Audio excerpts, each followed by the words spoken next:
Olá pessoal, Deus abençoe em nome do Senhor Jesus Cristo, amém? Eu queria trazer só aqui alguns versículos onde provam, eu creio, a divindade do Senhor, né? A divindade de Deus em Cristo Jesus, nosso Salvador. E o primeiro versículo que eu quero citar é esse aqui de 1 João, capítulo 5, versículo 20, onde eu creio que está claro, né? Que Jesus Cristo, Ele é o Senhor. Porque o versículo diz assim: e sabemos que já o Filho de Deus é vindo. Quem é o Filho de Deus? É Jesus. Ele é o Filho de Deus. E nos deu entendimento para conhecermos o que é verdadeiro, certo? Jesus veio e nos deu conhecimento para conhecermos o que é verdadeiro. Por isso que Jesus sempre disse: conhecereis a verdade e a verdade vos libertará, não é? Examinais as Escrituras, porque vós cuidais ter vida eterna nelas, e são elas que de mim testificam. Continuando o versículo, ele diz: e no que é verdadeiro estamos. O que é verdadeiro? Veja só, preste atenção. E no que é verdadeiro estamos. Jesus veio mostrar o que é verdadeiro. Isto é, em seu Filho Jesus Cristo. Ele é o caminho, ele é a verdade, ele é a vida. O versículo continua e diz: este Jesus, que o texto está se referindo a Jesus Cristo, né? O Filho de Deus. Então ele fala: este é o verdadeiro Deus e a vida eterna. Jesus, ele é o verdadeiro Deus e a vida eterna. A plenitude de Deus, né, a divindade de Deus habitou em Cristo. O Espírito Santo de Deus em Cristo, em Jesus. Aquela figura humana.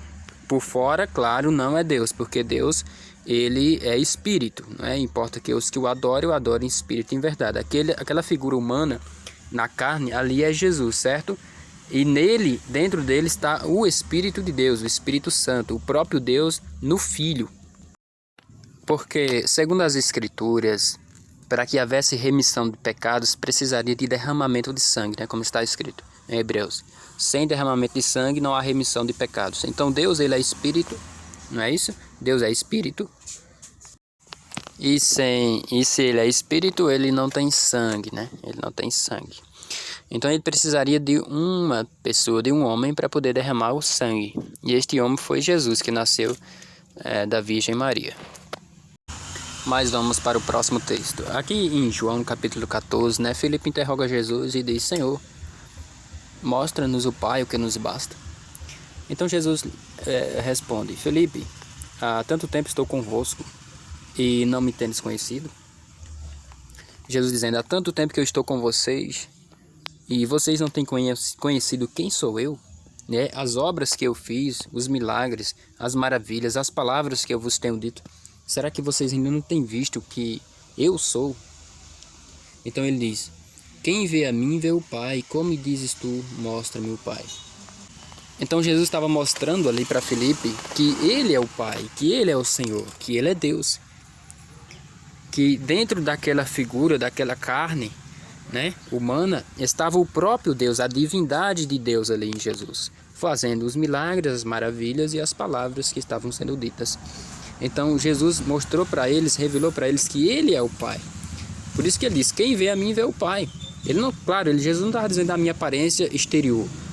No exterior não, ele estava falando do interior, que eles estavam, aquilo que eles deviam ver em Jesus, através dos sinais, das maravilhas, era o Pai operando, porque era o Pai que estava ali junto com eles, dentro do Filho, né? Dentro da carne. Amém? Mas vamos para outra passagem. Vejam esse versículo. Colossenses capítulo 2, versículo 9 ao 10. Ele fala: pois em Cristo habita corporalmente toda a plenitude da divindade, do Deus divino, toda a plenitude de Deus, o Espírito Santo, que é divino, que é Deus. Divindade, vocês sabem muito bem o que significa, né? Único, Deus, exclusivo. Então em Cristo habita toda a plenitude de Deus, ou seja, o Espírito de Deus em Cristo, em Jesus ali.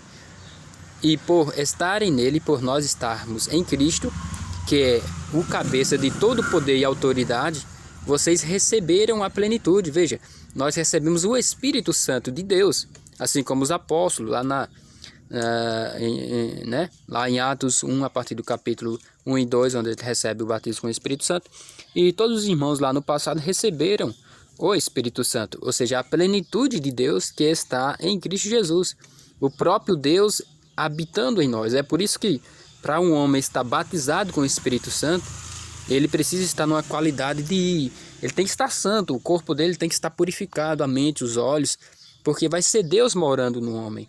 Quando recebermos o batismo com o Espírito Santo, assim como a igreja recebeu lá no passado, é necessário que o nosso corpo esteja puro, esteja 100% puro, para que a plenitude de Deus habite em nós, assim como em Cristo.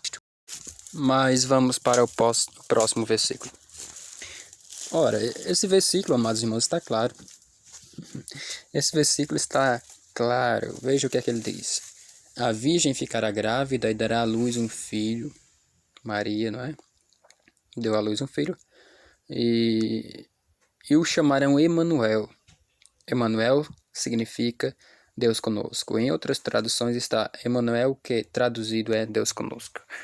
Então, o próprio Jesus, ele é Deus conosco. Emanuel significa Deus conosco. Jesus é Deus entre nós. Por isso que Jesus falou para Filipe: ora, estou há tanto tempo convosco que não me tendes conhecido. Quem vê a mim vê o Pai. Ou seja, Jesus é o Pai. Sendo que a figura, né, a carne, nós sabemos que Jesus é o Filho. Mas o próprio Pai, Deus, ali em Jesus, operando, né, fazendo a obra, né, isso, falando as palavras, libertando, salvando, é o próprio Deus entre nós, não é isso? A palavra, né, que vem tanto declarando que Jesus é Deus, né, que Ele é um só, que não existe outro, e vocês não têm crido. Efésios 4:5, há um só Senhor, há uma só fé, um só batismo. Quando os discípulos sempre chamavam Ele de Senhor, não é? Porque Ele é o Senhor. Se Ele não fosse o Senhor, ao chamar Ele de Senhor, Ele logo teria os repreendido, porque Jesus é o Senhor. Ele é Deus, Ele é o Pai, Ele é Jeová. Glória a Deus, Ele é o nosso Senhor e o nosso Salvador. É por isso que o texto diz: e a virgem ficará grávida, dará à luz um filho, e chamarão de Emanuel, ou seja, chamarão de Deus. Entende? Que significa Deus conosco. Deus conosco, o próprio Deus ali, né, com os discípulos, com o povo. Eles que não viam, porque eles viam segundo a aparência. Eles julgavam segundo aquilo que eles viam no interior. Eles não viam o próprio Deus ali dentro do Filho, fazendo a obra, não é? Fazendo os milagres e operando e curando e libertando e salvando. É o próprio Deus. Jesus é Deus, né? Ele é divino, ele é único. Creio eu que por isso que os escribas, os fariseus, né, os doutores da lei, os saduceus, eles não acreditavam que Jesus era o próprio Deus, e por isso eles e muitas vezes tentavam apedrejar quando ele se dizia ser Deus. Por quê? Ser o Pai. Porque eles viam Jesus segundo a aparência, aquela aparência, como está escrito em Isaías 53, desfigurado, né? Que não tinha formosura, nem parecer algum. Eles julgavam segundo a aparência, eles não viam ali o próprio Deus, porque eles viam segundo a carne, eles não viam segundo o Espírito. Então nós que enxergamos segundo o Espírito, nós cremos que Jesus é o Pai, que Ele é Deus, que ali naquele homem está o próprio Deus. Glória a Deus, né? Amém.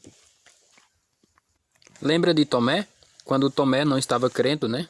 Que ali estava o próprio Jesus quando se apareceu após a ressurreição, quando ele ressuscitou.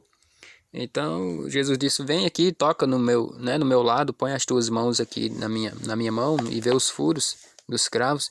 Quando Tomé fez isso, então Tomé logo olhou e disse: Senhor meu e Deus meu. Veja, Senhor meu e Deus meu, o próprio Jesus, o próprio Deus ali entre eles. Então Jesus falou: não seja incrédulo, né, mas crente. E Tomé, ele creu em Jesus, ele creu que ele era o próprio Deus quando ele tocou em Jesus. Então hoje nós tocamos na palavra da vida. E ao tocar nessa palavra, ao conhecer essas escrituras, a verdade, nós cremos também que Jesus é o Senhor, que Ele é Deus. Por isso nós podemos dizer a mesma coisa que Tomé: Senhor meu e Deus meu. Eu creio, Jesus, que Tu és o meu Senhor, Tu és o meu Deus. Tu és o próprio Deus, Tu és o Senhor, Tu és Jeová. Glória a Deus. Mas vamos para o próximo texto. Isaías 9, versículo 6. Esse texto é fundamental. Veja, ele diz assim: porque o menino nos nasceu, não é? O menino nos nasceu. Nós sabemos que é Jesus. Um filho nos foi dado, e o governo está sobre os seus ombros. E ele será chamado, esse menino será chamado Maravilhoso Conselheiro, Deus Poderoso. Jesus é Deus Poderoso. Pai Eterno, Jesus é o Pai. Ele é Deus. Príncipe da Paz. Vejam, esse menino que viria a nascer, conforme que Isaías 9:6, que já nasceu, que é Jesus, ele seria chamado de Maravilhoso Conselheiro, Deus Poderoso, Pai Eterno e Príncipe da Paz. Ele é o nosso Deus poderoso. Ele é o Pai Eterno. Esse menino é o próprio Deus.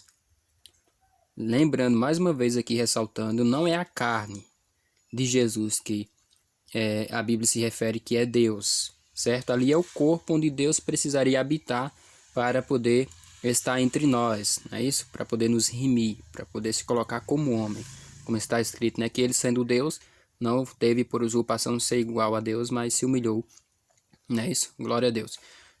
Se fazendo homem, assim como nós. Mas ali é o próprio Deus, como profetizou Isaías, Deus poderoso, Pai eterno e Príncipe da Paz, declarando que esse filho seria o próprio Deus que viria e que habitaria entre nós, né? Se cumprindo ali na vinda de Jesus. Amém? Então, esses são uns dos textos bíblicos, porque existem vários outros textos, outros versículos que provam que não existe nem dois, nem três, mas um Deus único, um Deus divino, né? E esse Deus é o Senhor Jesus Cristo. Amém? Que Deus abençoe. Espero ter ajudado em nome do Senhor Jesus Cristo. E graças a Deus.